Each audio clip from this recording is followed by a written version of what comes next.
네, 김정은의 네 번째 중국 방문 왜 지금일까? 그리고 과연 무엇을 얻으러 간 것일까? 보도본부의 하태현 부장과 짚어보겠습니다. 안녕하십니까? 네. 결국 작년에도 그랬는데 이제 임박한 것으로 보이는 트럼프와의 정상회담 이거와 관련됐겠죠? 그렇습니다. 신년사 직후의 첫 행보로 중국 방문을 택한 것이 매우 의미심장하다고 할 수 있습니다. 네. 그러니까 우리 정부 고위 당국자는요. 2차 북미 정상회담을 이제 하긴 하나보다 이렇게 평가했습니다.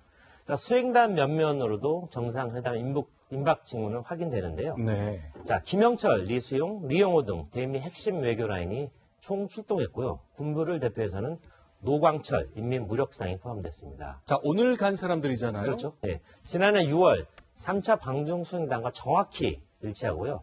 저 네 사람은 지난해 6월 싱가포르 정상회담 당시의 배석자들이기도 합니다. 그러니까 돌이켜보니까 참 시간이 많이 흘렀네요. 작년 6월 싱가포르 정상회담을 앞두고는 중국서 비행기까지 빌려받았잖아요. 그렇습니다.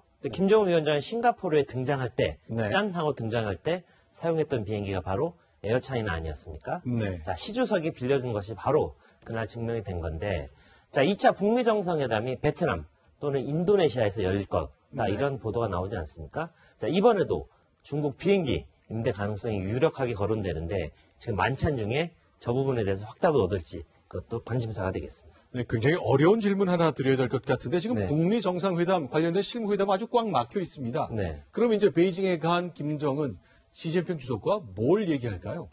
네, 제가 그 내용을 직접 들었으면 자신 있게 말씀드릴 텐데 어쨌든 네. 약간의 추측을 할 수밖에 없는데 이 시각 현재 인민대회당에서 정상회담을 마쳤고요. 화려한 생일상을 받고 있을 가능성이 매우 높습니다. 네. 자, 첫째로는 가장 중요한 의제는 아무래도 비핵화 문제 아니겠습니까? 그렇죠. 그 부분에 대해서 상당히 오랫동안 논의를 했을 거고요. 자, 1차 북미 정상회담 작년이죠. 네. 그때를 앞두고 시진핑 주석이 김 위원장에게 주문했던 게 두 가지입니다. 쌍중단 그리고 쌍계 병행 두 가지인데 좀 어렵죠.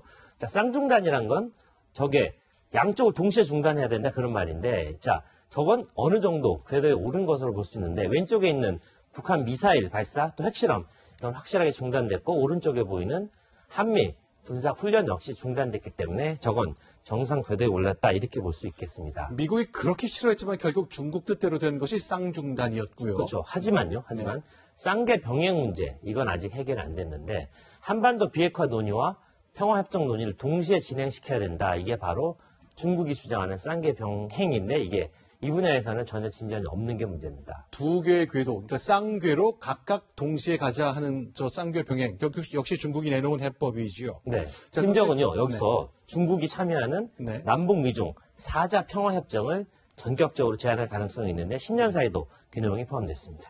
그렇죠. 지금 신년사 얘기해 주셨습니다만 신년사 좀 읽어보면 네. 어쨌건 경제가 급한 김정은은 경제협력 이런 얘기 많이 하잖아요. 결국 그렇습니다. 중국하고도 이 얘기 하겠죠. 네, 중국에 가는 가장 중요한 이유 중 하나는 결국 안보 문제였지만 두 번째는 먹고 사는 문제 해결에 중국 도움을 달라 이런 부분이라고 할 수 있겠습니다. 네. 사실 경제협력 문제는 아버지 김정일 시대부터 광중의 아주 중요한 화두였죠. 네. 그러니까 심천, 광저우, 상해, 대련에 이르기까지 김정일이 누빈 곳들 지금 보고 계시고요. 그렇죠. 김정은 역시 첨단 과학기술이 집약된 경제특구를 여러 차례 다녔습니다.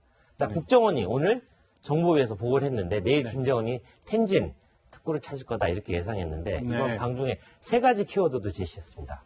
전력, 광산, 그리고 관광 이렇게 세 가지라고 밝혔습니다. 자, 에너지도 얻고 광물 팔아 돈도 벌고 뭐 그런 이야기를 논의할 것이다 얘기를 했군요. 자, 그렇다면요. 이제 이런 외교 활동이 있을 때 우리 베이징 공관도 굉장히 바빠질 텐데 네. 거기에 주중 대사가 이제 대통령 비서실장 임명되면서 네. 들어왔죠. 공교롭지만 김정은이 중국을 찾았는데 네. 작년 6월에 이어 이번에도 우리 외교의 현재 최고 책임자는 베이징을 지키지 못했습니다. 네. 자, 지난해 6월의 경우 자신의 지역구인 충북 청주에서 네. 민주당 행사에 참석하고 있었고요. 이번에는 비서실장으로 임명되면서 영구 귀국하는 통에 현장은 지키지 못한 겁니다. 그러니까 노 신임실장의 해명을 좀 들려드려야 될 텐데 네. 어제 귀국하려다 하루 늦췄다. 그러니까 일을 제대로 처리하고 돌아왔기 때문에 중국과 긴밀히 소통하는데 문제가 없다 이렇게 해명했는데 자, 청와대에서도 어쩔 수 없는 일이다 이렇게 했는데 굉장히 아쉬움이 많이 남는 대목입니다. 우연찮게 작년과 올해 그런 일이 벌어졌다는 거군요. 알겠습니다. 하태원 부장과 함께했습니다. 고맙습니다.